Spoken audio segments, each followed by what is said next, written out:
UPI లావాదేవీలపై ఛార్జీలు విధించనున్నారంటూ వస్తున్న వార్తలపై reserve bank of India స్పందించింది. యూపీఐ ట్రాన్సాక్షన్స్పై ఎలాంటి ఛార్జీలు విధించే ప్రణాళికలు లేవని ఆర్బీఐ స్పష్టం చేసింది. యూపీఐ ప్లాట్ఫామ్ల లావాదేవీలకు ఫీజు వసూలు చేసే అంశాన్ని తాము పరిశీలించడం లేదని, వినియోగదారులకు ఇది ఉచితంగానే కొనసాగుతుందని ఆర్బీఐ తేల్చి చెప్పింది. డిజిటల్ చెల్లింపులకు అదనపు ఛార్జీలు విధించడంపై వచ్చిన సందేహాలను ఆర్బీఐ గవర్నర్ సంజయ్ మల్హోత్రా తిప్పికొట్టారు. ప్రస్తుత విధానంలో యూపీఐ పూర్తిగా ఉచితంగానే ఉంటుందని హామీ ఇచ్చారు.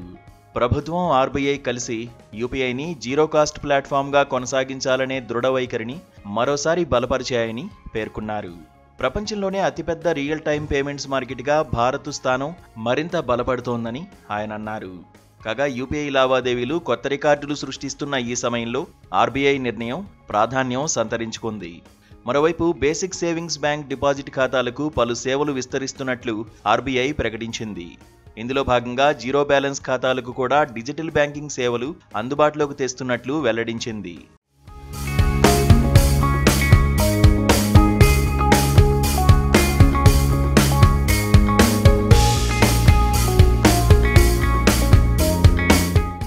వీటిలో కొన్ని సేవలను ఖాతాదారులకు బ్యాంకులు ఉచితంగా అందించనున్నట్లు తెలిపింది.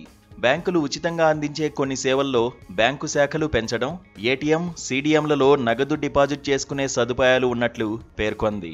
నియంత్రణ సంస్థల ద్వారా ఫిర్యాదుల పరిష్కారాన్ని మరింత సమర్థవంతంగా చేయడానికి అంతర్గత అంబుడ్స్మెన్ యంత్రాంగాన్ని బలోపేతం చేయాలని ప్రతిపాదించినట్లు ఆర్బీఐ గవర్నర్ సంజయ్ మల్హోత్రా పేర్కొన్నారు. మెరుగైన ఫిర్యాదుల పరిష్కారం కోసం అంబుడ్స్మన్ వ్యవస్థను సవరిస్తున్నట్టు తెలిపారు. గ్రామీణ సహకార బ్యాంకులను సైతం ఈ పథకం పరిధిలోకి తీసుకురావడానికి చర్యలు తీసుకుంటున్నామని వెల్లడించారు.